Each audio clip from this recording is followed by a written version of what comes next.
بسم اللہ الرحمن الرحیم۔ السلام علیکم ورحمۃ اللہ وبرکاتہ۔ ایک بادشاہ نے اعلان کیا کہ جو شخص جھوٹ بولتے ہوئے پکڑا گیا اس کو 5 دینار جرمانہ ہوگا۔ لوگ ایک دوسرے کی طرف سامنے بھی ڈرنے لگے کہ اگر جھوٹ بولتے ہوئے پکڑے گئے تو جرمانہ نہ ہوگا جائے۔ ادھر بادشاہ اور وزیر بھی بھیس بدل کر شہر میں گھومنے لگے۔ جب تھک گئے تو آرام کرنے کی غرض سے ایک تاجر کے پاس ٹھہرے۔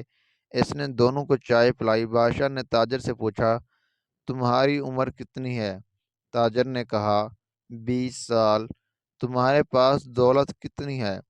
تاجر نے کہا، 70,000 دینار۔ بادشاہ نے پوچھا، تمہارے بچے کتنے ہیں؟ تاجر نے جواب دیا، 1۔ واپس آ کر انہوں نے سرکاری دفتر میں تاجر کے کوالیف اور جائیداد کی پڑتال کی تو اس کے بیان سے مختلف تھی۔ بادشاہ نے تاجر کو دربار میں طلب کیا اور وہی 3 سوالات دہرائے۔ تاجر نے وہی جوابات دیے۔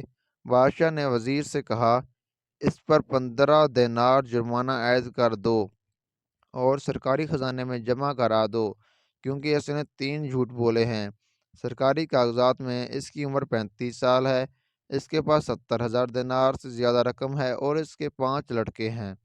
تاجر نے کہا، زندگی کے 20 سال ہی نیکی اور ایمانداری سے گزرے ہیں، اسی کو میں اپنی عمر سمجھتا ہوں، اور اپنی زندگی میں 70,000 دینار میں نے ایک مسجد کی تعمیر میں خرچ کیے اور اس کی اپنی دولت سمجھتا ہوں، اور 4 بچے نالائق اور بد اخلاق ہیں، ایک بچہ اچھا ہے اور اسی کو میں اپنا بچہ سمجھتا ہوں۔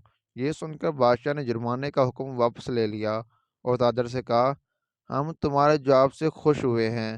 وقت وہی شمار کرنے کے لائق ہے جو نیک کاموں میں گزر جائے۔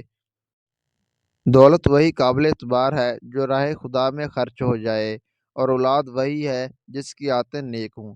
امید کرتا ہوں دوستوں آپ کو ہماری ویڈیو پسند آئی ہے۔ کہ ویڈیو پسند ہے تو چینل کو لائک اور سبسکرائب کرنا مت بھولیے گا۔